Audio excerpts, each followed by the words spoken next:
গাছগুলো পানি দিবা নাকি না শুকিয়ে গেছে দেখি আলু বকরি করছে নাকি ভালোই হয়েছে গাছগুলো এইটা ফির আলু বাড়িত কায় রে হ্যাঁ কায় এটা আলু বাড়িত বিয়ানি নাকি হ্যাঁ বিয়ে ভালো আছেন হ্যাঁ ভালো তো আছি তোমারই আলু বাড়ি হ্যাঁ দেখা পাচ্ছেন না তাহলে আমরা থাকি মানুষের বিবাড়ি দেখা তো পাইছি আলু বাড়ি কিন্তু তোমার আলু বাড়ি সেটা তো আমরা জানি না তা কি করবেন মানুষের এখনো ধানে কাটা হয়নি তাতে তোমরা আলু ফেলাইছেন আমরা এবার ধান গাড়ি নিয়ে এবার আলু গাচ্ছি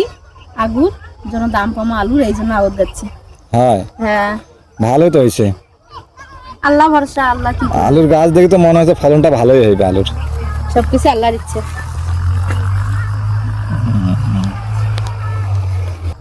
তো চলো তো বাড়ি যাবেন না হ্যাঁ বাড়ি যাবো তো তো চলো তো তোমরা যাও আমরা যাইছি কেন একসাথে যাওয়া যাবে না না তোমরা এদিকে যাও আমরা এদিকে যাইছি আচ্ছা ঠিক আছে যাও